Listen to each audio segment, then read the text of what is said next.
Hello, and wrestling's not fake! Welcome to Best of the Rest, the show where we take a second look at movies that were poorly received upon release, but challenge ourselves to only talk about the things we like and what the movie does well. It's Sports Month, and this week we are talking the 2000 film Ready to Rumble. My name is Chris Logan, and I am joined, as always, by my jabroni co-host, Andrew Williams. You ready for this one, Andrew? I am, Chris. All right, let's do it. What is your history with this movie, Andrew? Have you seen it before? Have you seen it very often? And additionally, what's your history with pro wrestling? I understand you're a bit of a fan. Actually, never watched the sport before. Not familiar at all. This movie was your introduction to the sport. Yeah. Wrestling? So no, I wasn't really watching wrestling heavily at the time. I didn't really start watching wrestling, believe it or not, until about 2002. So I kind of like missed the peak of wrestling. My parents weren't really like, it was a weird thing because my parents were like, we don't watch wrestling. But then like starting in like early 2002, my dad was just watching wrestling.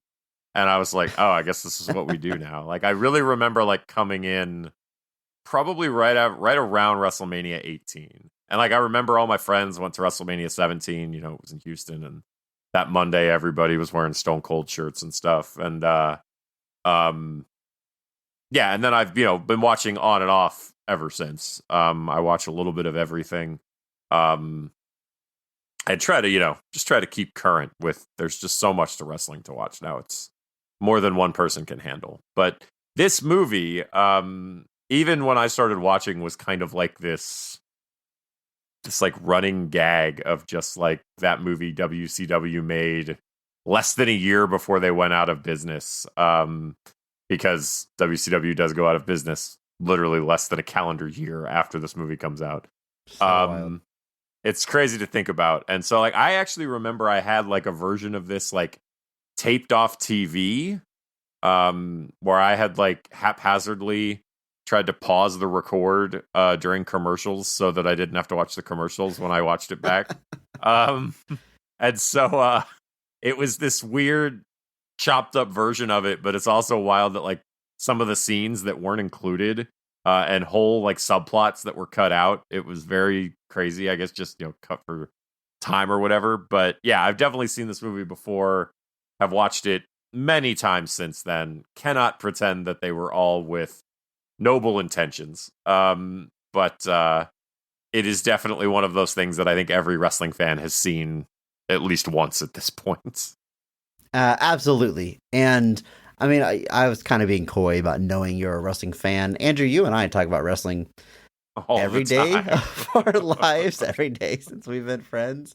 So I'm also a fan of the sport. My history is a little bit different. I did watch wrestling as a little kid, real little kid, like early 90s. I watched it with my dad. This is like before it really, it's always been popular, before it really blew up and hit its peak. But WCW, WWF didn't matter.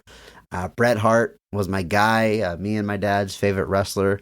And oddly, the Attitude Era, which is where it really spills over into the mainstream, is really what turned me off to wrestling, because like I liked wrestling, I liked the matches, and in my opinion, in my kid brain, watching the Attitude Era and just scantily clad women and pushing the limits of what you can do on network TV, it really turned me off. Like it became this like Jerry Springer trash TV type stuff, and a little kid me did not like that, whereas all the other kids were getting in on it, and I completely fell out of it. And throughout high school and even my teenage years, I just straight up didn't watch wrestling. I was not a wrestling fan, straight up.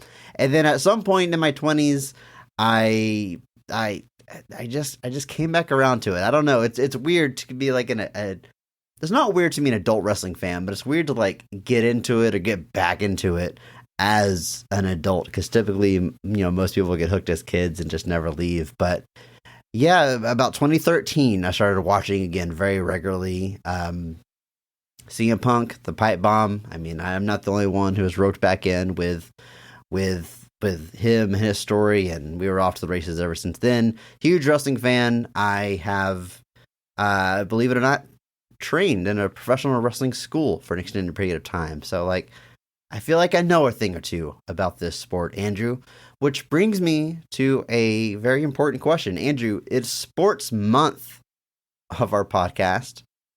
Is pro wrestling a sport? Sure. A very enthusiastic sure from Andrew Williams. Yeah, I mean, like, I don't know. I know people are like, it's predetermined, blah, blah, blah, blah, blah, blah, blah, blah, blah. Like, or, you know, the people that are just like, straight up, it's fake. And I'm like, they're like, it's fake, right? And I was like, Avengers isn't a documentary. And it's, yeah, I mean, like, I couldn't step into a ring and be a professional wrestler. And, like, people will be like, oh, well, that's training. That's not. But I'm like, you got to be athletic to be a really good wrestler. And you got to have some athletic acumen. You've got to be able to do all the work. And, man, it's not for everyone. So, well, Andrew, you have to be athletic to be in Cirque du Soleil. Is that a sport? Sure. Sure. Why not? Why not? If it requires training, it's a sport. It's sports month, but this sports entertainment week. How about that to cap off this month? And this movie, because you talk about, the criticisms of wrestling and, it's fake, it's predetermined, etc. And yeah, every wrestling fan has heard this, and we all have like our go-to comebacks for it. Like, movies are also fake. TV is also fake. The best analogy I heard was like, you go to a magic show, you don't believe they're actually doing magic, right? What? It's a performance and it's storytelling, and that does not mean you have to like it. I totally understand someone who's not into pro wrestling. It's a very weird thing. But the biggest, I guess, misconception is that for non-wrestling fans, they believe that wrestling fans think it's real. It's real. Believe it's an actual competition. Believe it's actually happening. And that's just not the case unless you're, by and large, a youngster. A kid is probably buying into it. But otherwise, you know what's up and you're just appreciating the story. And, maybe one day the world will understand that. But this movie certainly doesn't help that cause, though, because like our two leads in this movie seem to totally still be buying in to the fact that it's a real competition, even though everyone around them is clearly acknowledging the true nature of pro wrestling. Yeah, it's a weird thing. And like, I still remember, I think it was the second date Liz and I went on, and I mentioned that I watched wrestling, and she was like, that is so lame. And I Andrew, literally it kind of is, though. I mean, what isn't lame at the end of the day, though? That's true. It's very true. But, life is kind of lame when you really think about it. But I have to do all this work, and then I'm tired all the time just so that I get 2 days off on the weekend. Guys, this is a scam.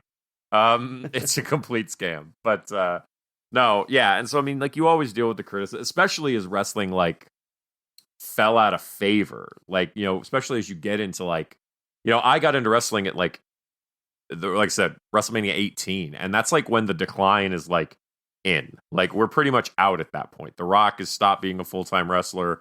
Stone Cold pretty much stops being a full-time wrestler after that. We kind of get this turnover where like a lot of the larger than life personalities are kind of ceding to the younger group. And this is like the rise of John Cena and people like that. And wrestling just stopped being cool, pretty much immediately after I started watching. And I was like, well, that's just a coincidence, right? I didn't make wrestling uncool, did I? But, so all throughout high school and into college, like, you heard all the jokes of just like, oh, you watch wrestling. Then it's like, just whatever. It's one of those things where it's just like, I have the things that I like and I'm not hurting anybody. So shut up. These days, wrestling is like one of the last things that still feels nerdy. It still feels like a niche. I mean, millions of people watch it. But like if you're at a party, it's not the first thing that you bring up. And you can still get ridiculed or made fun of for it, right? Or like comic books and like like Marvel stuff, like that's mainstream now. Like comic books, no one bats an eye if you're like, oh yeah, I read this graphic novel, it was great. You can buy them at the grocery store now. But yeah, like that idea that Yeah, but wrestling, as I don't know what it is. Like, there's been Darren Aronofsky made a friggin' pro wrestling movie, and like, if that's not as artsy as it gets, I don't know what is. But I think you are right though, that misconception of like, there's this idea that wrestling fans don't know it's fake or predetermined or choreographed or whatever you want to call it. And yeah, I movies like this I think definitely don't help, but I hesitate to think that like this movie is why people think that. And Sure. it's just, Especially I think it's one of those considering, stigmas. Yeah. Like 50 people saw it in theaters. Right. Like, so I think it's interesting that misconception exists, because I think, like I said, I don't know what it really comes from, or maybe that like just weird, like, because it doesn't seem based on like any sense of like modern fandom, because modern fandom like works so hard to never be worked by anything in their entire lives and never be surprised by anything, that they never want to be caught off guard to the point that they're exhausting. And yeah, I'm calling you out, guys, but enjoy things sometimes. Get worked. It's okay. It's the point. But it's yeah, that misconception still comes though, and it's very, very strange. Well, let's jump into this film, Andrew. Ready to Rumble, released April 7th of the year 2000. It's made on a budget of $24 million, pretty modest. However, at the box office, Andrew, it only makes $12.5 million. Basically half of its production budget. Critically, not well received. Shouldn't be surprising to anyone. It's a 22% on Rotten Tomatoes. By golly, this movie was not made for critics. Even beyond just the fact that it's a wrestling movie, it's very much in the vein of the screwball teen comedy that had a resurgence ever since American Pie. And you got movies like Road Trip, or even Sex Drive came out a little bit later. That The New Guy, like it's in the vein of those movies, which are almost none of them critically well received, but they're all aiming at this juvenile, mostly male teen audience. That is who these movies are made for. Yeah, I want to dive a little bit more into that box office real quick too, because it made 12 million. It made about $12 million, or $12.5 million. Internationally, $58,000. That's it. $58,000 of that total is from international territories. And its opening weekend is 5.2 million of it. So almost half of that box office take comes from that opening weekend, and there is almost no international take. So this movie had no legs. This movie had no staying power. This movie came out, did okay opening weekend, and then just fell off completely. And I guess it's odd to me that it didn't have a big international release, but like at the same time, like, does a WCW movie have a huge international audience in the year 2000? I don't know, but that's wild to me. But yeah, not a movie that was impressing anybody, not a movie that made any waves. And like you said, it's playing in that sandbox of like movies about like high school kids, but just like aimed at, like you said, that same kind of demographic. And with this movie, they were trying to rope in wrestling fans, and needless to say, it didn't work. I saw this movie in theaters with my older brother. I don't remember if my dad took us or if it was just the two of us, but it's one of my earliest memories of seeing a movie and noticing that no one else is there to see that movie. It is dead. I don't remember if it was opening weekend or not, but I distinctly remember like walking out of the theater to like an empty hallway. Like there's just no traffic to see this movie. And it was like this huge like megaplex. I remember it coming out like on the second floor when you walk out, and it's just a big empty hallway. I had that experience at a very different movie that was around this time though. Evolution. I went to see that in theaters, and when I exited, Yeah. and I think my dad we were in the theater with about 5 other people, and when we exited that theater, there was nothing. Just tumbleweeds at that point. So I'm not shocked. Given how Evolution performed similarly, I'm not shocked that this movie was a very similar reaction. I had a friend that said he had the same thing for Mystery Men. when he went to see Mystery Men in theaters, he was like alone and there was nobody else there, which we can definitely say is a crime against humanity. And I'm sorry that he had to witness that firsthand. That's got to stick with him, man. But yes, those weird movies in the late 90s, early 2000s. Man, that's just such a... I went and saw a movie yesterday called The Pope's Exorcist, and Russell Crowe may have seen the trailers for it. Just dating when this podcast is actually recorded with these statements, but it was featured heavily at this year's WrestleMania during the Finn Balor versus Edge match. For some friggin' reason that I don't know, but yeah, there was like 8 other people in that theater. But the theater had like a very 90s aesthetic still going, so there was all these weird nostalgia pings that were hitting me as I went to watch this Russell Crowe exorcism movie. But yeah, when I walked out of that theater, it was like wide open space. I was like, no one came to see this, that's for sure. I guess everyone's still in Mario. This movie is written by Stephen Brill. Now, we've talked about Stephen recently, this very month actually, because before writing this movie, he's got 4 theatrical credits to his name, all 3 Mighty Ducks films, and Heavyweights, which he also directs. Of course, movies we've talked about before. We talked about Mighty Ducks, and we talk about Heavyweights every chance that we get. And as we mentioned back on our Mighty Ducks episode, after this film, he soon directs and writes Little Nicky, and he's on the Adam Sandler gravy train pretty much from that point on. But what an eclectic mix. I mean, a lot of sports, Heavyweights isn't sports, but it's kind of, like physical, athletic kind of stuff. And then you've got Mighty Ducks, and then you've got Ready to Rumble. So there's kind of like this through line there, but still feels like a very varied filmography.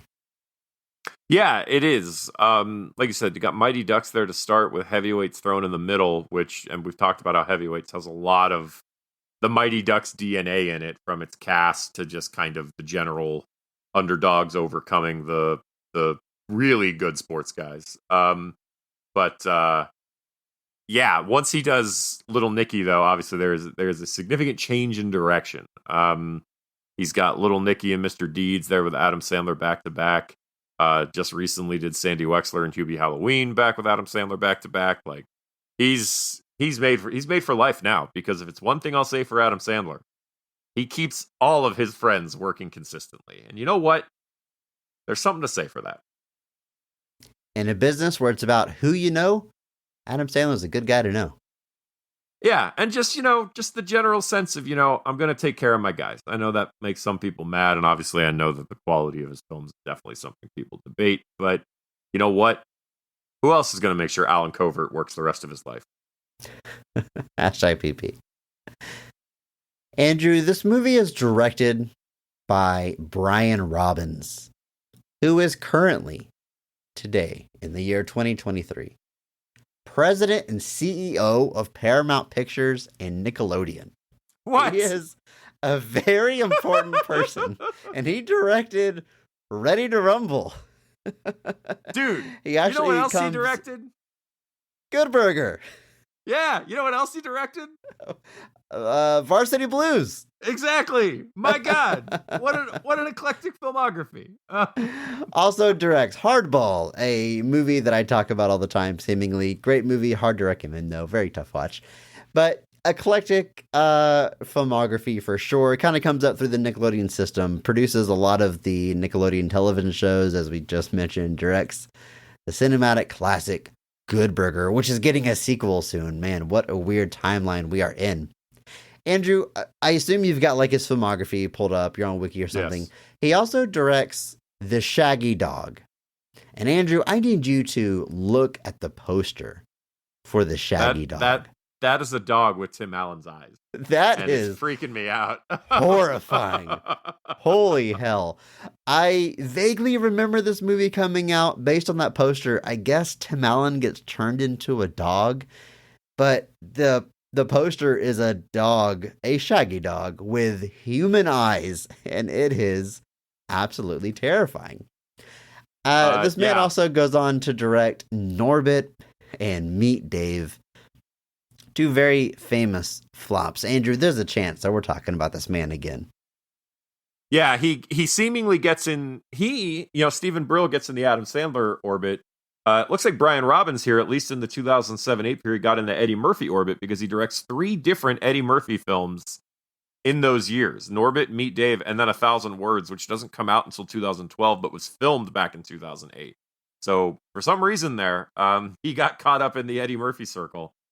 Pretty much at Eddie Murphy's lowest point, critically and professionally. #PP. There was a good time to be in the Eddie Murphy circle, but it wasn't really that. Especially like the late aughts. But yeah, like an odd thing, he has the movie The Perfect Score mixed in there too, which is a heist film starring Chris Evans and Scarlett Johansson and Erica Christensen, like from the year 2004. So like it's one of all of their like first big movies, and just a lot of very odd things. I had no idea though that he was the current president and CEO of Paramount Pictures and Nickelodeon. I had no clue that that's his career trajectory. But I guess in a way this is how you want it to go. You start out producing and directing kids shows on Nickelodeon. You start making such great adult themed comedies as Meet Dave. And then now you're the CEO of Paramount. Like that's just, it's a very natural the Hollywood dream, right? Failing upwards, as they call it. Well, Andrew, I think it's time we do it. Let's jump into this movie, into this film. Ready to rumble. Andrew, are you ready to rumble? Let's get ready to rumble!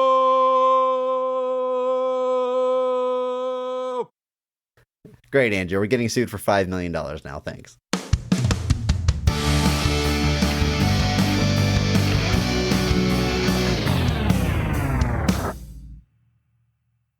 Best friends Gordy and Sean are 2 pro wrestling marks that idolize the WCW champion, Jimmy the King, whose gimmick is that of a rapping Southern monarch.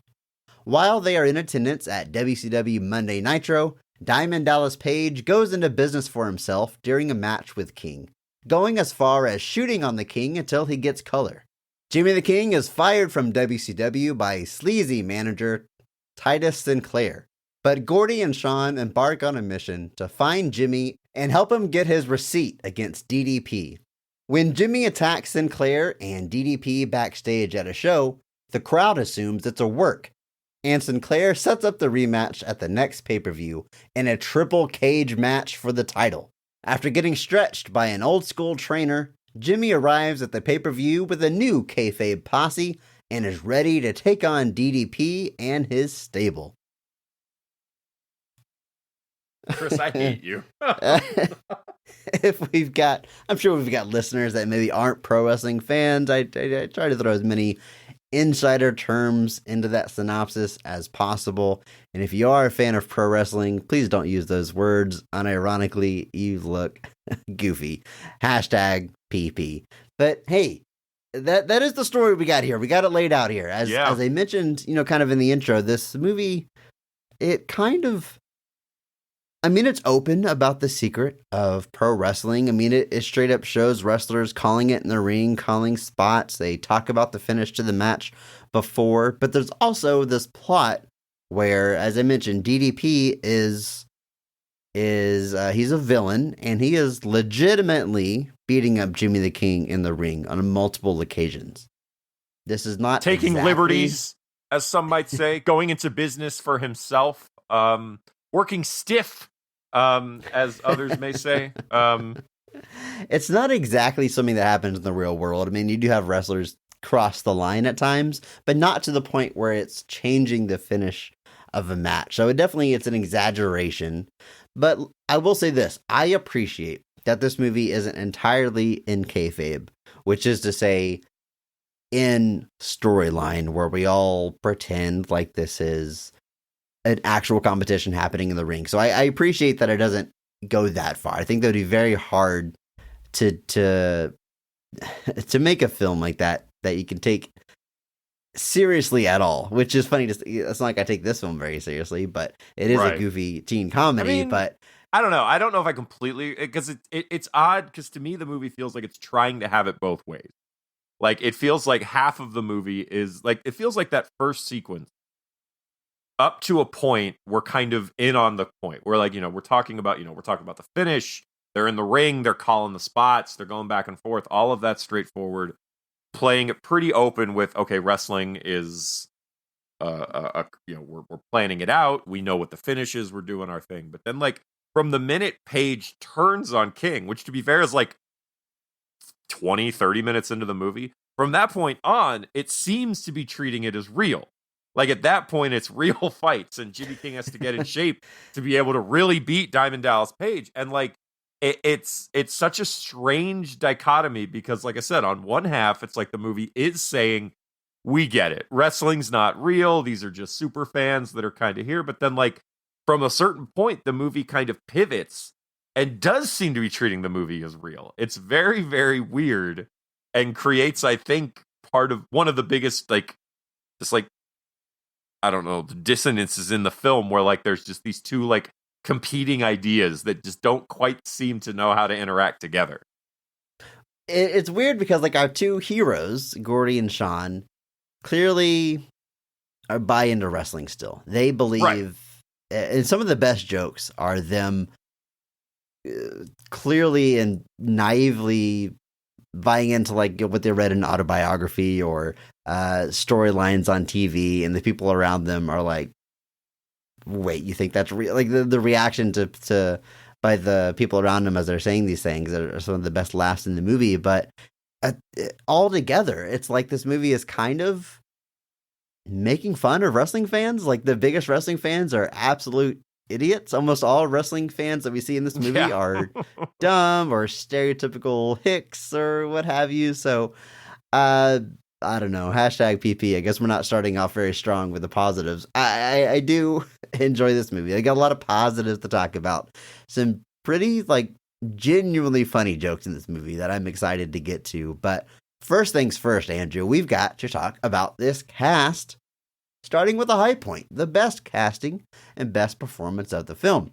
Every episode, we recognize one person who goes above and beyond the call of duty, that they actually elevate the quality of the entire film with their performance. We recognize that person by giving them the Mark Strong Award. So, Andrew, kick us off here. Who is getting your Mark Strong Award for Ready to Rumble? Chris, I'm going to go with our villain of the piece, as it were. No, not Diamond Dallas Page, although good villain. I'm going with Joe Pantoliano as Titus Sinclair for my Mark Strong here, because he is, first off, he's playing Eric Bischoff. Like, that's like, let's just get that out of the way. He's playing Eric Bischoff because apparently even Eric Bischoff was, like, supposed to just be Eric Bischoff in this movie until he got fired before it kind of came to pass. But he's basically he's just a carny. He's the guy that's tired of his big top champion and basically sets up this not particularly elaborate plan to get him out and put his guy at the top. And then drive that guy out of the company. He's like, I tell the fans what they like. These fans are dumb. They'll do what I want them to do. Just playing that kind of not at all based in reality wrestling promoter. There's no way a wrestling promoter would actually think about the fans this way. But it's a fun performance. I'm curious what I'm curious what, like, if you asked him about this, he'd have to say about it. Like, what was his experience like making Ready to Rumble? But, because, he did The Matrix the year before this. Yes, and the Memento the same year. Right. So, like, doing The Matrix and Memento, I see the line between those. This to Ready to Rumble, not as much. But he's making the most of all the scenes that he's in. Like I said, you just love to hate this guy. So in that regard, he definitely does understand what the point of this character is. You are supposed to hate him. And obviously, if you make him someone like an Eric Bischoff or even like a Vince Russo type, there'd already be that built-in hatred from the fans, kind of. So to have a new character that clearly is existing in those shades, I'm not going to pretend that he's not. But to have him be hated, having to be a new character, you got to play that really well. And he's up to the task. I mean, this guy knows how to play unlikable characters, obviously The Matrix being a great example. So it is a very good performance. He does the job that needs to be done, making this villain. You want to see him get his comeuppance, and you're glad when he does. And that is in no small part due to Joe's work here. So Mark Strong, Joe Pantoliano. Joey Pants got a Mark Strong award. I love the pick, Andrew. I gotta throw a micro Mark Strong award out there to the costume designer that made his wigs. The braided pigtails in particular towards the end are just so ridiculous. But his look with the cowboy hat and the like Southwest style jacket and that hair, like I could see this as a wrestling personality, as a manager on TV. I think it's a well crafted character and great performance. I love Joey Pants. Alum of the show. We talked about it back on our Daredevil episode. Just a great character actor. I love anytime he pops up, no matter how big or small the role. This one, no exception. And you're right. It's just building to that big comeuppance moment. And when it happens, it is very satisfying. I'm going a different direction with my Mark Strong award, Andrew. I am actually giving it to what you could consider the lead of this movie, David Arquette, as Gordy Boggs is getting my Mark Strong award. Because talk about going for it. I love how over the top and how far he's willing to go. David Arquette is like the ultimate goofball of the late 90s and early 2000s. Right. Coming onto most people's radar with Scream. And man, if we did the entire Scream franchise, I bet he would pick up a few Mark Strong awards along the way there. I really like David Arquette in this era. I think he was really, his performance here, especially playing off of Scott Conn, who we'll talk about, who also does a great job. It reminds me of Dumb and Dumber, comparing Jim Carrey to Jeff Daniels, because Jeff Daniels is great in Dumb and Dumber. I think he nails it as Harry, but Jim Carrey's on like a different level. Like he's going for it in ways that Jeff Daniels would or could not. And I feel the same way here. Like David Arquette is just so far beyond in playing this absolute goofball of a character, is not afraid to embarrass himself. The way he delivers the most embarrassing lines with such confidence, or that like, it's a brag, like when he talks about, I took Spanish in high school a bunch of times. Yeah. like it's a good thing. It's very funny to me, Andrew. I gotta admit, this movie is clearly aimed at that juvenile, younger audience. I'm a little bit above the target demo at this point, but some of the stuff still really gets me. And David Arquette's usually at the center of it. I think it's a good pick. I think he does, like, I remember the intro scene to this movie vividly, where he tries to get the other sugar slush because he stuck his hand up. And again, he plays that scene like completely straight, just like, just the way he delivers every single line there is just completely, there's not a hint of humor or anything to what he's saying. He's just very matter of fact.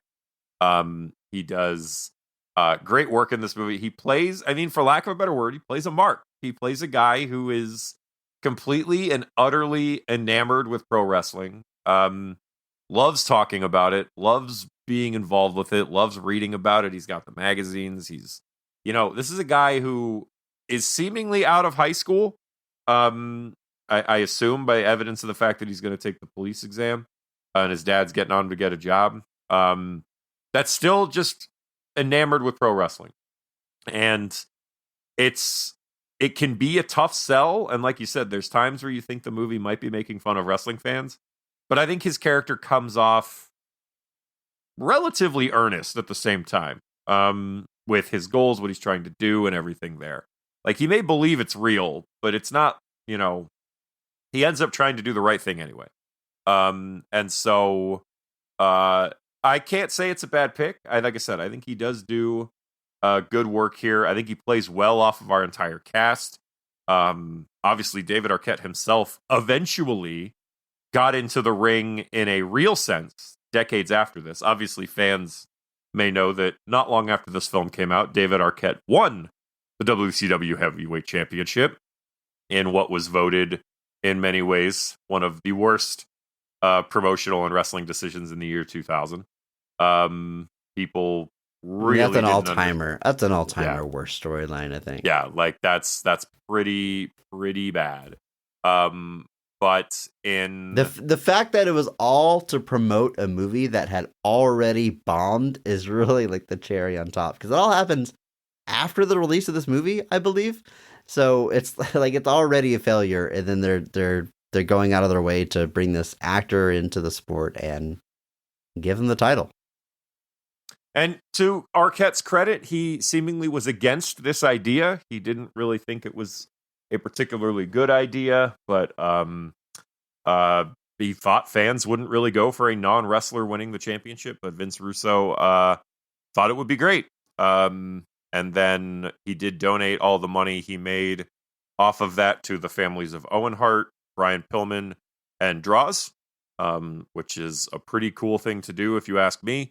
But he actually started training for wrestling in 2018, 2017-18, and actually ended up having a pretty acclaimed run where he gave it a real shot. There's a pretty good documentary about that whole situation that is pretty great.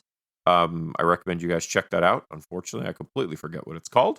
Cannot kill David Arquette. Well, that's not going to age well.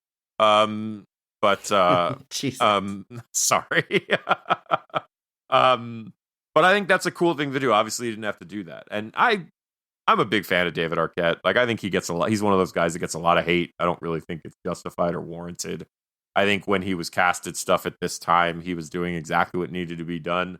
And then obviously, I think even just like if you watch all 6 Scream movies, his performance through those, you actually like see him change as an actor, really. And it's actually kind of cool. Like, because in Scream 1, he's very much still David Arquette in a lot of ways. The classic kind of goofball David Arquette. But then like over the course of those films, you see him, but by the time you get to Scream 5, where he's like this grizzled, haunted man, you're just like, whoa, has this been in you the whole time? Like, where?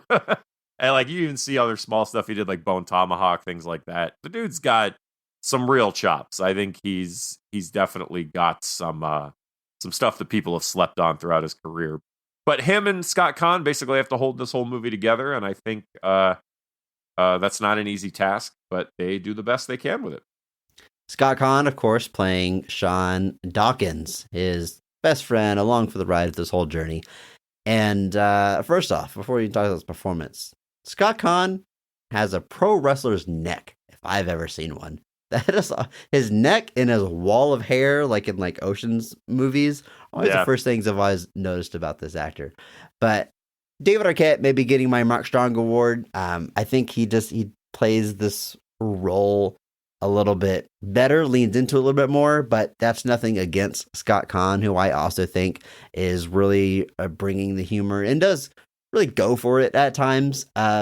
The image of him listening to Britney Spears on the headphones and singing Baby One More Time and dancing in that bedroom has always stuck with me over the years. So clearly also not afraid to embarrass himself for a laugh. Yeah, it's definitely something to be said, being able to kind of have fun with that and not take yourself too seriously. But you're definitely right. He's got that thick neck. It's ridiculous. You pile drove this guy, he'd just get right back up, just like Hawk used to do back in the day. But yeah, Scott Caan's great. Obviously, more recently known for his turn as Dano on the revitalized Hawaii Five-0. But he's booking them these days. Ugh. I get it, but I don't like it. Before this was in Varsity Blues, so may have formed a working relationship there with Brian Robbins that brought him in for this adventure as well. And then even after this, like you said, he was in the Ocean's movies, Gone in 60 Seconds, had a bunch of small kind of bit parts and a lot of big things, and still doing pretty well for himself. Good for him. Oliver Platt plays Jimmy King, our hero wrestler of the piece, who our two leads look up to and idolize, but we learn he's a bit pathetic in real life, but goes on this redemption story to become a better man and reclaim his place as champion. I love Oliver Platt. I know him from this movie back in the day, as well as 3 to Tango, which is a movie I watched a lot because I'm a big Matthew Perry fan, and I think he's very funny there. And he's kind of bounced around, usually, a character actor that pops up here and there, but very accomplished actor, not just in film, but also TV and even on stage. So his credits are really all over the place, been working steadily for decades at this point. So it's a little strange that he chose to be a pro wrestler in this movie of all things, but it just, I appreciate the eclectic nature of his filmography, and he makes a memorable turn as a pro wrestler. This is the gimmick that I can really see. I mean, it's similar to, of course, Jerry the King Lawler. There's a little bit of his cousin Honky Tonk Man wrapped in there a little bit, and it's a gimmick that you could see playing out. I mean, the King gimmick is definitely something that shows up a lot in the world of pro wrestling, so not a stretch to see this character as a popular babyface in the year 2000. No, not at all. It's definitely, I think, a play on the idea that, fans get caught up in a character's performance, that they can realize that outside wrestling, they're not the best people. And, I realize that for wrestling fans, the realization that outside of wrestling, a wrestler may not be a great person is shocking and not something that happens all the time, literally. It's a bit of a culture shock, but yeah, it's not hard to see how he's a character that would play up. Like, you think just the easy comparison is someone like Jerry the King Lawler, who was a super babyface in a great many territories for a great many years, while literally playing a king, where you would think the normal people, or us plebeians, would not be cool with such a thing, but we are, for some reason. But and is also a horrible human being. Yes, many times over. But Oliver Platt, yeah, this has got to be I don't know the motivation he had behind wanting to do Ready to Rumble, but it is it's a heck of a thing that exists. Like I said, I know him from a bunch of other things. Obviously, Simon Birch, I think I remember him in the original Lake Placid, which were all around this time, to be fair. Stuff like Executive Decision. Yeah, so he was that guy that just, like, he's one of those people that you probably, like, have seen his face, but you may not know his name. He's definitely one of those actors, I think. Just a big character actor. But here he's doing an admirable performance as essentially the top face of WCW. It's not hard at all to think why they would pick Jimmy King over someone like Bill Goldberg. It's a sarcasm, Andrew? No.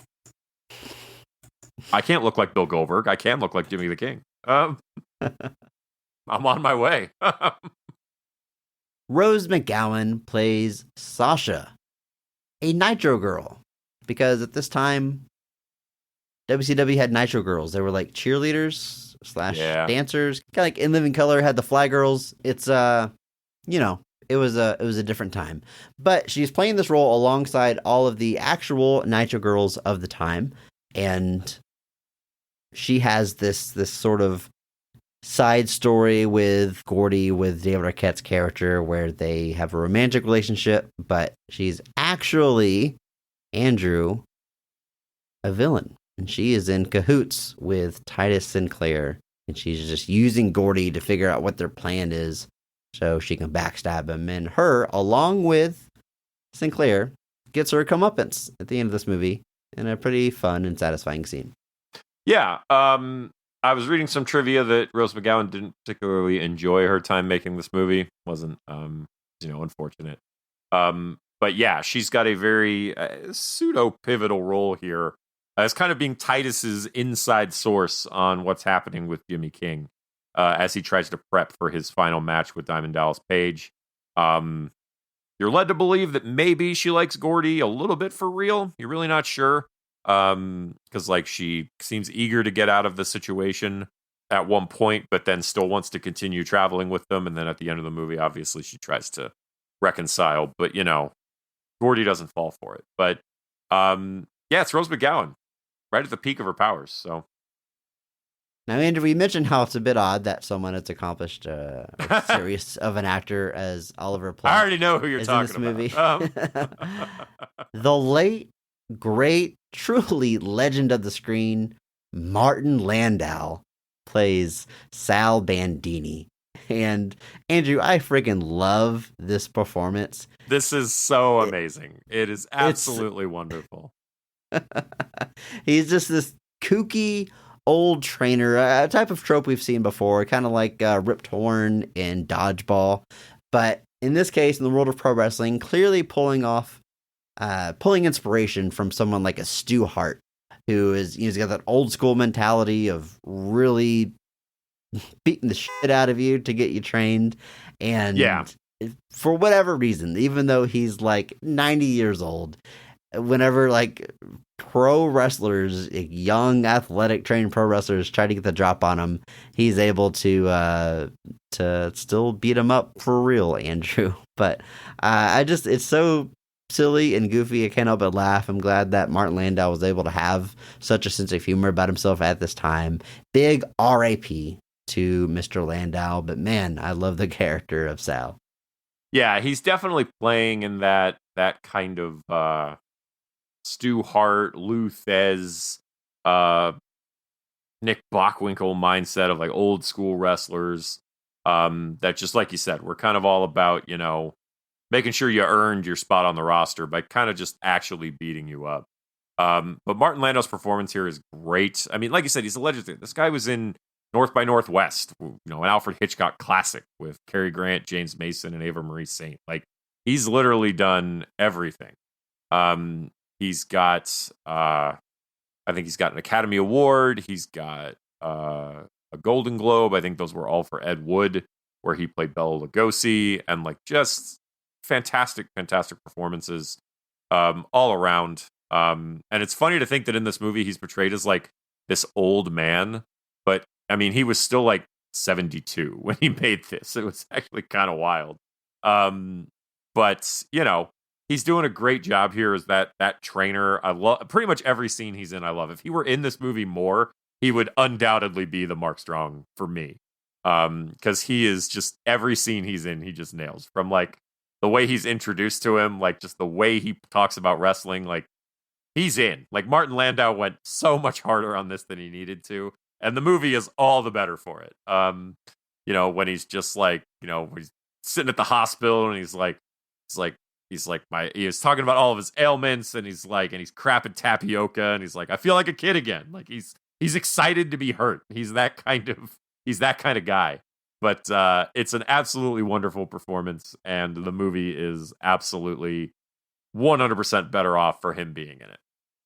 Now, there's just a few small bit roles that I want to shout out here, Andrew. Ahmet Zappa plays the cashier at the convenience store we see at the beginning and end of this movie. Ahmet Zappa is a alum of the show. We talked about him back on our Jack Frost episode where he played a snowmobile driver. Yep. He is son of Frank Zappa, who has just dabbled in film in various ways over the years. Some small parts here, some producing credits, some writing credits. Just an odd career in life altogether. But man, he is a great overactor. His facial expressions, whenever he's either being a jerk to little kids or getting the crap beat out of him by Macho Man Randy Savage or Goldberg at the end of this movie, are absolutely gold. Just like he had great facial expressions as the snowplow driver back in Jack Frost. So small performance, but memorable. He looks like a mini Billy Zane here with his bald head. But it was definitely worthy of being shouted out.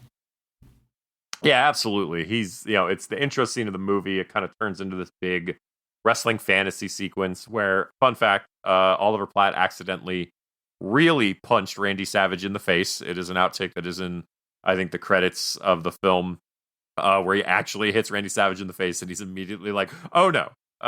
But I would be so scared if I did. I would be terrified. This is Randy Savage, even in the year 2000, is not somebody to be trifled with. But yeah, this performance, it sets the tone. He's the guy that's just like, you're all idiots for liking wrestling, blah, blah, blah, blah, blah. He's the recipient of Gordy's butt fruit sugar slush and sells that. Oh my god! And the butt fruit all settles to the bottom. The bottom, dude. That is a line that is just in my head all the time. I struggled through most of it, but the butt fruit just seemed to settle at the bottom. But yeah, it's a good performance that sets the tone of what's to come. Like bitter, sour ass. I will get you another ASAP.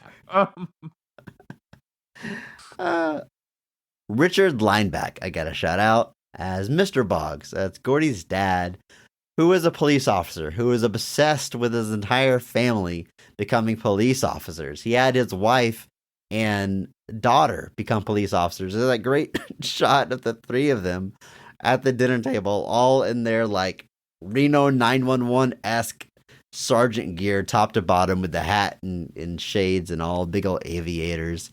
And he's just like a caricature of this like strict, obsessed dad. You always see him eating donuts and shooting his gun every chance that he gets. Over the top, very fun, brought to life by Richard Lineback. Also was in Varsity Blues, which might be, again, that connective tissue which brings him here to this movie. Yeah, and he was in, throughout the 90s, he was in tons of bit parts and things like Friday the 13th Part 5, Speed, Twister, Tin Cup. He was pretty much just a classic throughout the 90s character actor. He's another guy that you'd see his face and feel like I probably know him from somewhere. Doesn't seem to do a whole lot these days. I don't see a lot of credits for anything recently, but does a memorable performance here. I love when like shoots up the fridge. Like, this is something that like I can't imagine this character would be put in a comedy movie now, just to have like a cop recklessly shooting a fridge because he's upset at what his son is doing. Like celebrating his daughter shooting her first perp. Yeah. No. Right. Like just is that pre 9/11? Is that pre 9/11? That pre 9/11 or yeah. So a wild thing. But yeah, he does a great job with it. I also love the performance by Chris Owen as Isaac, who's another nerdy wrestling fan. But Andrew, he's got access to the net.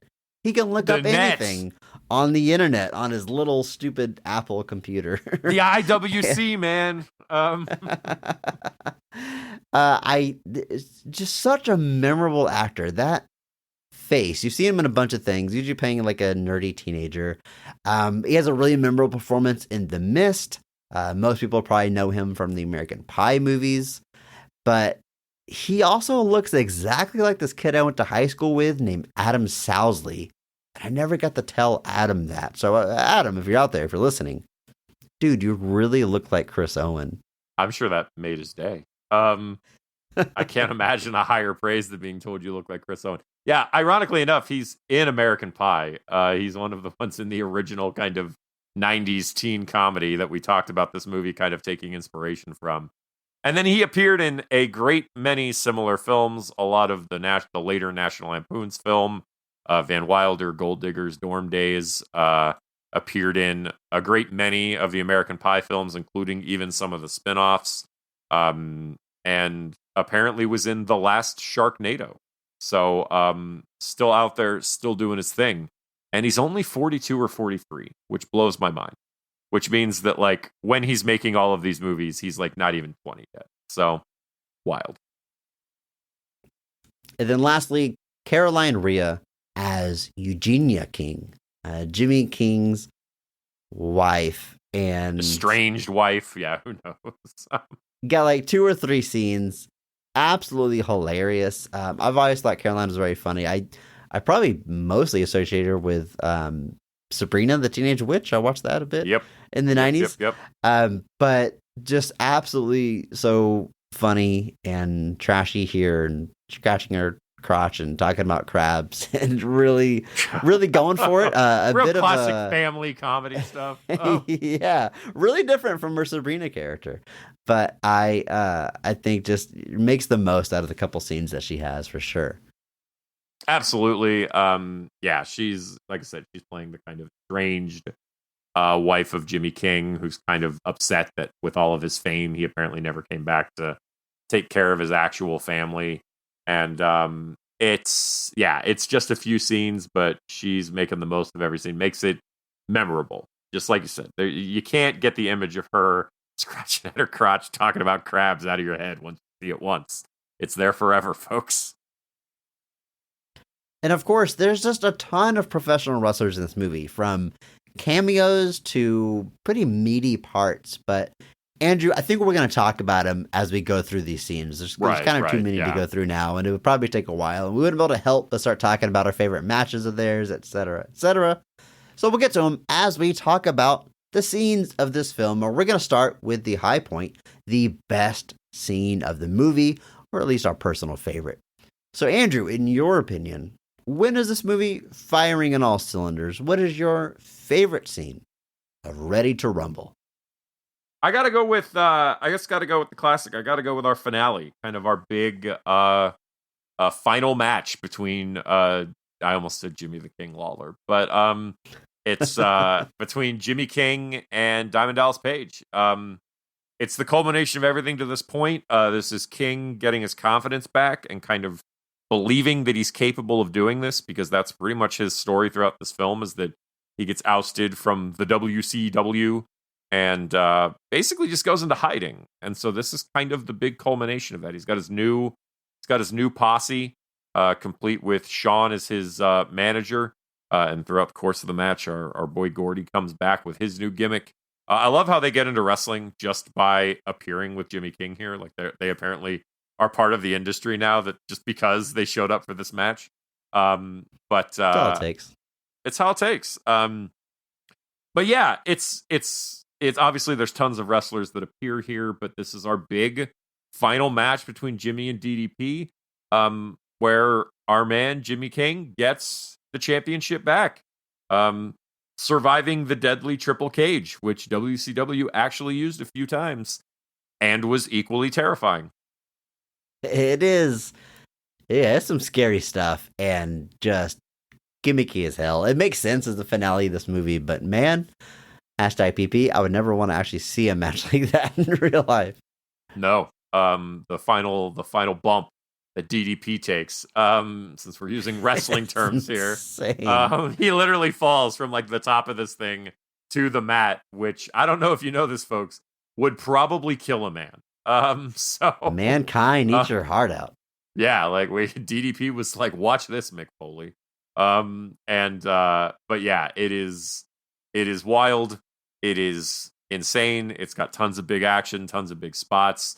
Like I said, tons of wrestler cameos, people coming in and making noise and getting their big moments in, and it's all pretty great. If you're a wrestling fan, you recognize a lot of it, and it just makes it feel like a big match. You get that big fight feel, Chris. Andrew, I'm also going with this scene as my favorite, the finale. I mean, it really just brings everything together, and everything this movie does well is happening here. You got lots of humor and one-liners thrown throughout. Of course, you've got the wrestling, which is what we're all here for. You've got all the wrestling stars, including someone that they saved for the end of this movie. You see both these wrestlers off and on throughout the movie, except Sting, who doesn't show up until the end here. And boy, what an impression he makes. My very first note here is because you see Sinclair talking to Sting in this very dramatic fashion backstage before the match. Sting is like his ace up his sleeve. He's like, you do not let Jimmy King win this match.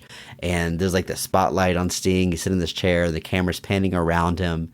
And my first note says, Sting is so fucking cool. And yep. Damn it, Andrew. He is. I mean, we're looking at decades of coolness from this guy. And friend of the show, my wife, she didn't watch the whole movie with me, but she saw a bit towards the end here. She loves DDP, by the way. So she's like, I can't believe you didn't tell me DDP was the villain of this movie. So she might go back and watch it now. But she pointed out something that is mind-blowing. She says, so is Sting the only active wrestler still? No, Rey Mysterio's in this. No, what? There's no masked luchador in this movie, Shut Andrew? I don't up, know what you're talking Chris, about. Shut up! I hate you so much.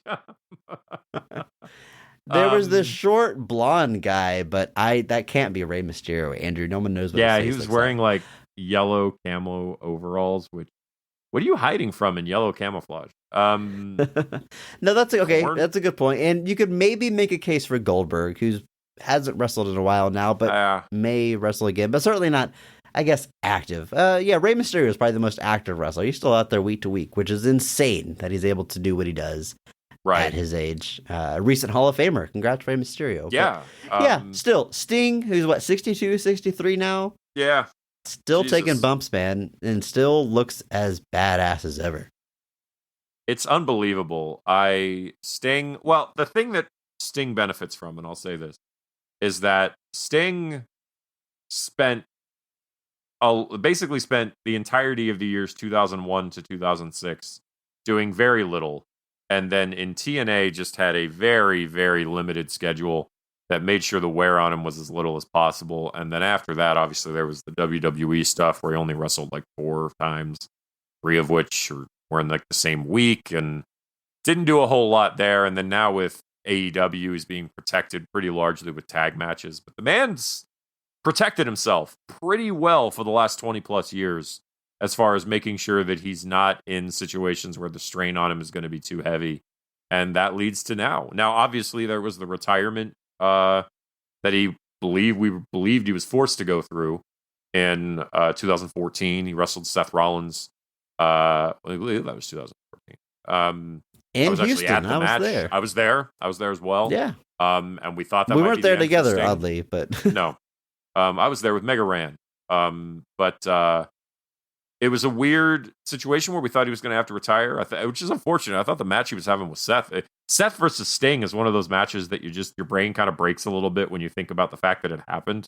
And don't get me wrong, like Seth going over there was definitely the right call, and I think if there had been more to his WWE run than just that, people wouldn't be so upset about it. But I don't think Sting versus Rollins with Rollins going over is a bad thing inherently. But obviously he spent a few years there retired, and then made a big return to AEW, I believe at the end of 2020. And he's been there ever since, teaming with Darby Allin and doing some big stuff. And seemingly we'll have a big retirement thing down the line. So happy for Sting. But yeah, they definitely maintained the mystique of Sting here for, I'm not sure for what reason, but it works out really well to make Sting look cool as hell. And gets one of my favorite laughs of the movie, because he's supposed to take out Jimmy King, but then he has a bit of a face turn, Andrew, and he ends up helping him and taking out DDP instead. And then our heroes are just elated. And he tells he's kind of explaining his actions to our heroes. He simply says, Jimmy King's all right by me. And Sean says, you love Jimmy King. I love Jimmy King. We're men, and we're not afraid to say we love other men. I love you. And Sting just punches him in the face. And then Gordy begs to be punched as well. And like from off screen, Sting's fist just flies into screen and punches him in the face. Fantastic stuff. I mean, Sting, he's known for punching up the youth, famously in that commercial that gets played all the time. Yes. Kind of what he does. But yeah, that bit was pretty funny to me, Andrew. It was. Yeah, like Gordy's like, me too, punch me. And so he's like excited for it. But yeah, it's a cool moment. Like I said, Sting's just cool, man. Sting is just cool. I love the stables that they put together for this big finale, because our good guys, in Jimmy King's corner, it's made up of Goldberg, Billy Kidman, Booker T, and Disco Inferno. One of these things is certainly not like the others, but it's just cool getting all the talent in there. And at one point, Gordy spears someone, and Goldberg gets to tell him, hey, nice spear, kid. Which, that's got to make your day for Goldberg to say you've got a nice spear. Andrew, Goldberg, in my brain, it's associated with this man here, Bill Goldberg, this huge, badass with this famous undefeated streak, and just, in kayfabe and storyline, one of the most powerful wrestlers of all time. So Goldberg has this badass name. And honestly, it wasn't until years and years later, like sometime in my adulthood, that I was like, Goldberg is just like a standard Jewish last name. Like, Yes. it's just a very common name, but like, he truly took that name and owned it and built it into something else. And that juxtaposition between like a Goldberg you might meet in your everyday life and Goldberg is now very funny to me. Imagine my disappointment when the TV show The Goldbergs was not about Bill Goldberg. It's like a reality show with him and his family. Yeah. Or just a sitcom with him and his family. That's never stopped anybody before. But yeah, Goldberg also presented very, it's pretty cool in this movie. The way he's presented is that he used to be kind of tight with Jimmy King, and that resulted in Jimmy King letting him down a few times, puked on him, and just ultimately Goldberg's like, I don't want a whole lot to do with Jimmy King. But here at the end, he has his big moment where he's like, all right, I'll help him out here to make sure things don't go awry. Andrew, like many teen comedies of the time, this movie has an element of road trip to it. There's times where our heroes got to travel across the country for various reasons. I wouldn't say it's straight up a road trip movie. It's not the entire plot, but there's big segments where it's about them getting from one place to another, and we get a lot of great tropes that come along with it. Like at one point, they're picked up by a van full of nuns. You know, meeting these characters along the way of your road trip is a hallmark of these movies. And this is a scene that has always stuck with me. And I gotta say, I saw this movie in theaters. I might have seen it once or twice after that. It's not something I watched over and over again as a kid, but still, certain moments just really stick with you, you know? Like the butt fruit. But in particular, them teaching this van full of nuns Running with the Devil by Van Halen, and them all singing along with them. Andrew, that's just good comedy right there. That is really funny. Nuns are almost like not even like real characters in movies. They're just like the archetype of a nun, straight-laced and religious. So anytime you get them to do something like obscene or sexual sometimes, or whatever they do with the nun jokes.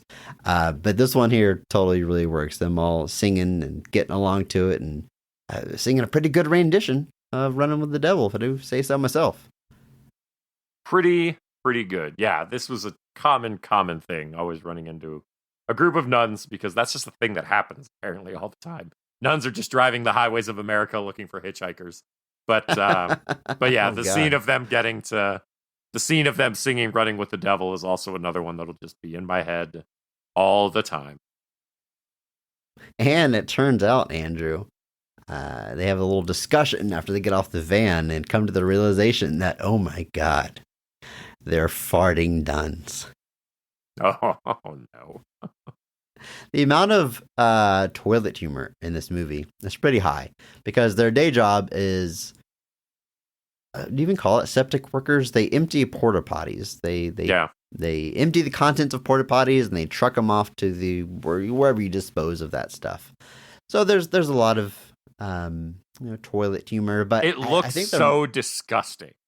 It looks so gross. There's a sequence where they're sitting there like eating their lunch, like eating burgers, and there's this like valve on the truck that is leaking something the entire time. I could not unsee it the minute I saw it. Like in between them, there's just this constant just drip, and it ain't water, folks. It's absolutely gross. It's butt fruit. It's so disgusting. It's when they're having the conversation about the "What Would King Do" bracelets, and I'm just watching that thing drip, and I'm like, that is disgusting. At one point, they wreck their truck, and the contents leak all over the road. And then a huge 18-wheeler also crashes and spills what it's carrying, which is rolls and rolls of toilet paper. Andrew, that might be the largest toilet humor joke in movie history. Probably. I was mentioning earlier how like our heroes totally like buy into everything, and a lot of the humor comes from them taking everything at face value when it's obviously just storyline stuff. And some of my biggest laughs in the movie, I love whenever they're trying to hype King back up and they're talking about all his past accomplishments, and Gordy says, "Sting broke 6 bones in your neck with a bat, and what'd you do? You came back in 2 weeks and ruled ass." Just not realizing that That wasn't real. Can't come back in 2 weeks from 6 broken neck bones. And then they meet Jimmy King's parents at one point when they're trying to track him down, and they're talking about how disappointed they are in their son and everything, and that he dropped out of school in 10th grade. And I think it's Sean that challenges him this time. He says, "That's not true. According to his authorized biography, he worked very hard in high school. And after you died in a plane crash, he worked 2 jobs to support you." Again, face to face with his living parents and just not clicking with the truth here. So it's, that stuff got me. Oh yeah. It's such a wrestling fan thing to do as well. So like, read, like, because again, like, so many wrestlers have biographies out there that people don't realize are not entirely accurate. I'm sure Hulk Hogan's biography is flawless when it comes to reporting the facts as reality, like when Hulk Hogan body slammed the 1,200-pound, 8-foot Andre the Giant in front of 600,000 people at the Silverdome. Excuse me, in front of 60,000 screaming Hulkamaniacs, Andrew. Don't work yourself into a shoot, jabroni marks. But yeah, it's and just the way they treat King, like obviously there's their song for Jimmy King that they have, which at one point I just knew in my head, and I still occasionally pops back. But just better than all the wrestler. Better than all the wrestler. He'll rule that ass. Because that's this movie really tries to make ruling ass a thing. That rules really ass. Does. Like I never said that growing up. I never heard anyone using that term, but that's just like the hip lingo of this movie. Yeah, it's and then again, I could see this is something where it's like, yeah, I could see wrestling fans thinking that sounds cool. And I know because I am a wrestling fan. But and I think it's very cool. And I know what's cool, let me tell you. But yeah, there is a lot of humor to be derived from how these guys interact with Jimmy King, and just how they view wrestling. They do play it for a lot of laughs, and like that's why you kind of run that line of like, is it making fun of fans? But I don't feel that it is entirely. I also love in that that Nitro that they go to where DDP turns on Jimmy King and takes the belt, that they are like screaming. They're like, I can't believe this is happening. It's not even a pay-per-view. Yes, that's my favorite line here, because it's like on some level they know that like important stuff only happens at pay-per-view, and they can't comprehend why it's happening now. It's just not quite clicking with them. It's so good. This is your fault. This is what happens when you try to suck your friend down the toilet. Oh man, that whole sequence leading up to that, they're just like mortified at what's happening. They're like, a 4-post massacre. No one's ever survived that. Now these days, he would have kicked out at 2, absolutely. But because wrestling was better back in 2000. But way back. But there is so much. I laugh at so much of it just because for me, it's definitely like funny and some of it's absurd, but it's still making me laugh. Despite being a WCW movie, they do work in a cheeky little Undertaker reference here. You've got Jimmy King on his back after being defeated. DDP leans down and says, "Rest in peace." And there is organ music playing. It's not exactly Undertaker's theme, but I did look up what it is. It's actually classical music. It's Siegfried's Funeral March by German composer Richard Wagner. So they knew what they were doing there. Getting that reference in there, and wrestling fans everywhere certainly appreciate it. Yeah, there's a lot of they knew what they were doing with that. Fanfare for the Common Man is also another big classic piece of music. Uses Jimmy King's theme, so they just kind of kept that going.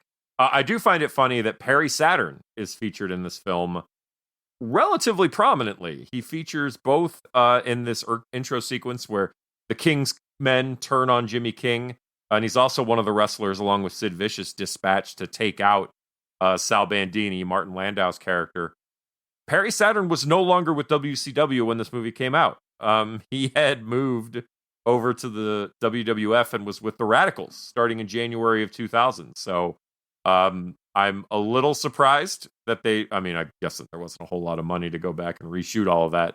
But yeah, I just thought it was funny that, they can't, again, you still think about how WCW doesn't exist less than a year after this movie comes out. But even at the time, people in this movie were jumping ship to the other company. So before that match, whenever they're planning on DDP turning on Jimmy King, Sinclair lays out the plan for him.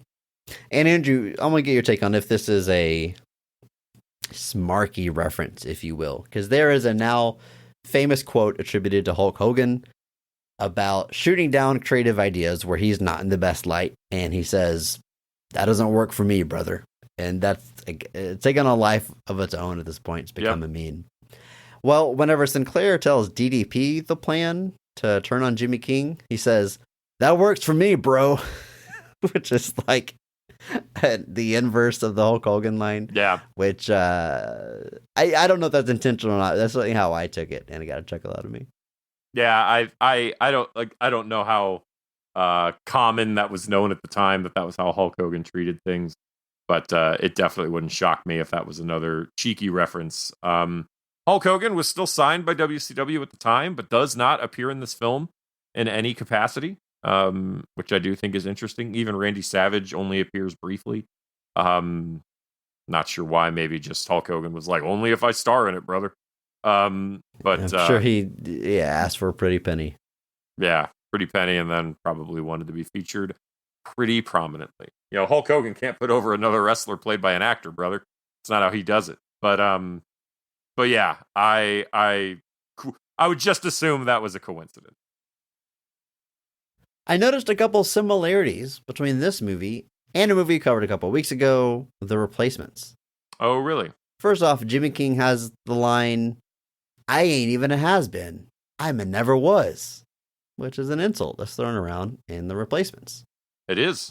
There's also one of my favorite bands featured in the soundtrack of this movie, Lit. Their biggest hit, My Own Worst Enemy, comes up not once, but twice in this movie. I always appreciate hearing them in a movie, but I gotta say, Andrew, I just mentioned they're in the soundtrack. They're actually not.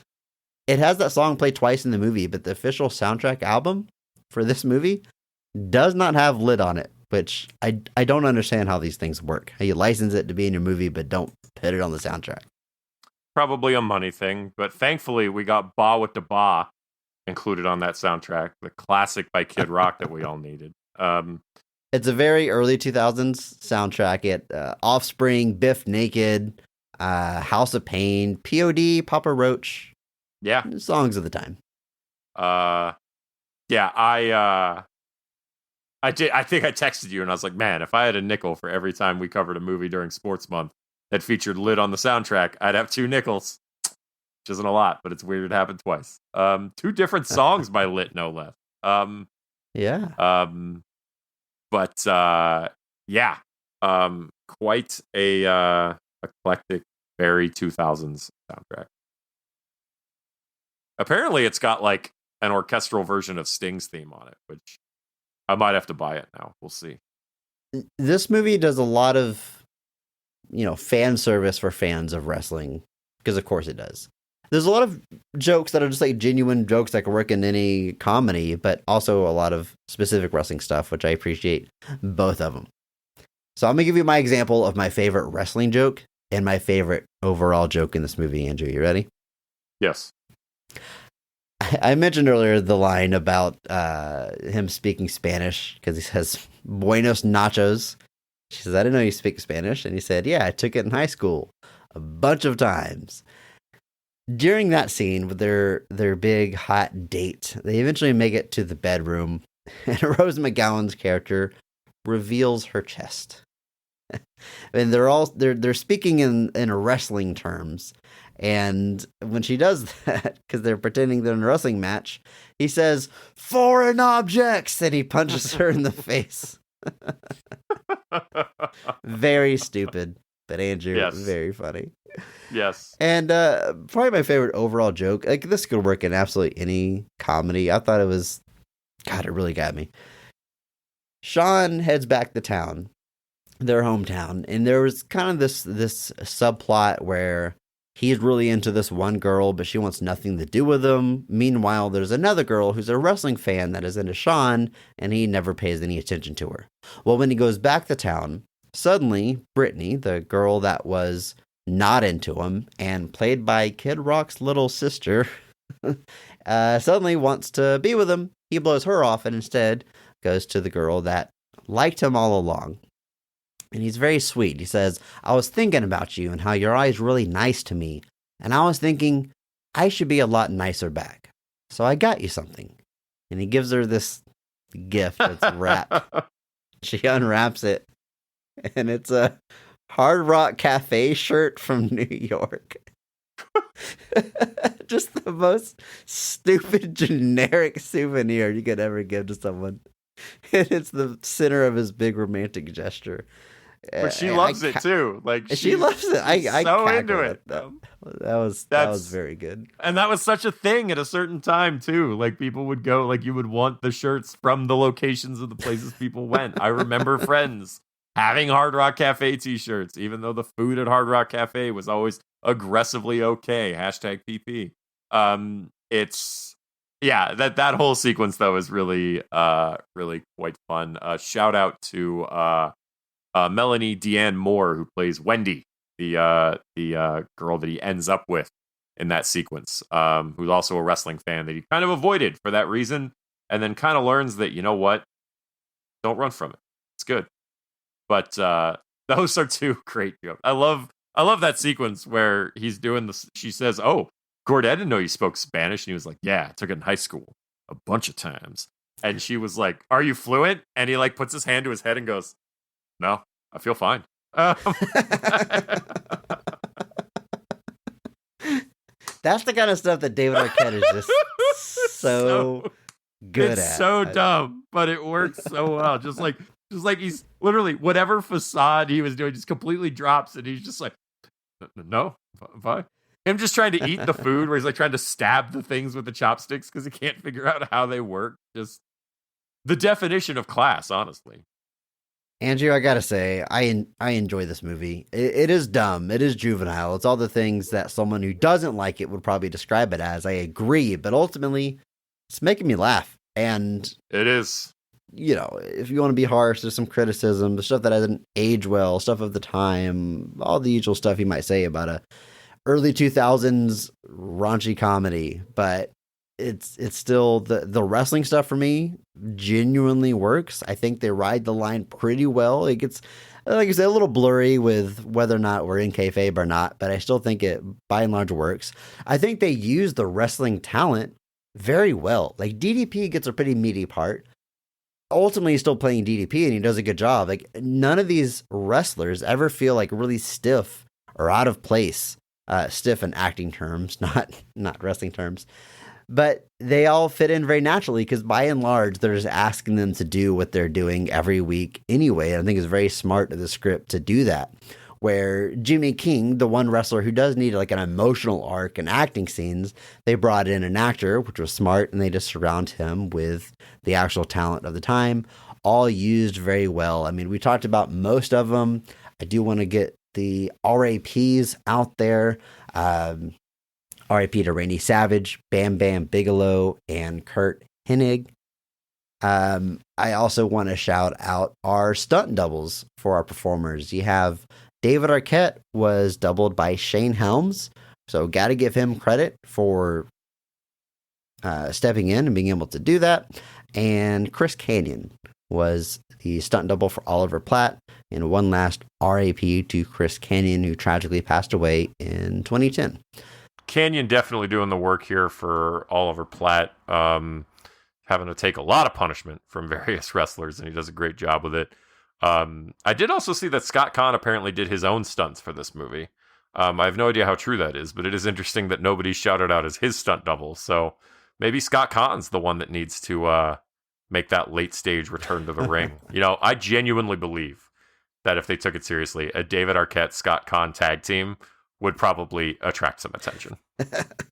Scott Conn, he's got to put that neck to use. He's got the pro wrestling neck. Get it in the ring, brother. Do it.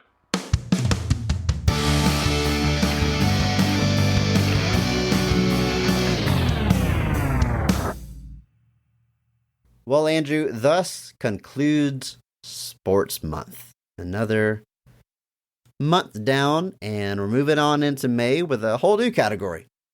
Throughout the month of May, Best of the Rest will be covering poorly received movies based on a cartoon. Andrew, we did TV Movie Month earlier, so this is similar, but the source material was animated. But we're looking at live-action cartoon adaptations throughout the month of May. There is a lot to choose from. And if you're hearing my voice right now, if you're listening as soon as this dropped, you could probably even help us choose which ones we're going to cover by hopping into our Discord. There's a link in the show notes if you're not there already. And let us know what cartoon adaptations you would like covered. Send us some of your positive thoughts, and we'll read it on the episode. Andrew, you excited about our next month? That works for me, bro. Perfect. Be sure to head on over to Apple Podcast and leave a review for our show. We certainly appreciate anyone that takes the time to do that. It really helps us out, helps us get recognized and seen, and algorithms and all that fun stuff. And we will gladly read your review on a future episode. But until next time, until next month, until poorly received cartoon movie adaptations, just remember that maybe not every movie is great. But all movies have greatness. Thank you to Mark Benavides for singing our theme song. You can check him out on Instagram at NotThatMarkAnthony. And thanks to Mitch for the music. You can follow him on Twitter at I'm a Biggie Boy, and check our show notes for the SoundCloud link. Check out our store on TeePublic for Best of the Rest merch. And if you enjoyed this episode, please share it with a friend. That is the only way that we grow. And follow us on social media at BOTRcast. Thank you.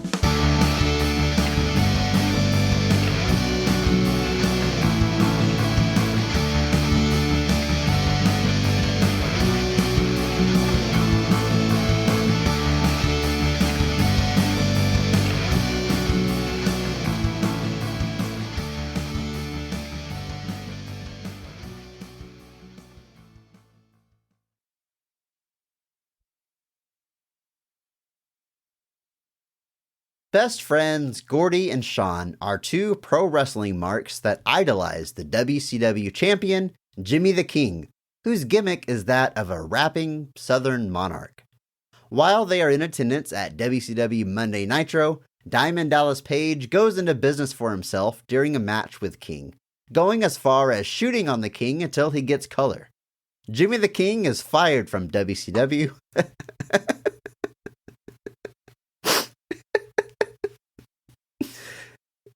Yeah, well, halfway through.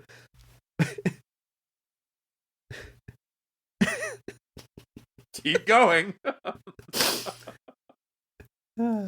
Jimmy the King. Jimmy the King is fired from WCW by sleazy manager Titus Sinclair. But Gordy and Sean embark on a mission to find Jimmy and help him get his... Damn it. Folks, he can't even finish his own synopsis. Chris wrote this. Oh. And help him get his receipt against DDP. When Jimmy attacks Sinclair and DDP backstage at a show, the crowd assumes it's a work, and Sinclair... So stupid. And Sinclair sets up the rematch at the next pay-per-view in a triple cage match for the title. After getting Jesus Christ. It's just the fans that talk like this unironically are just the worst. After getting stretched by an old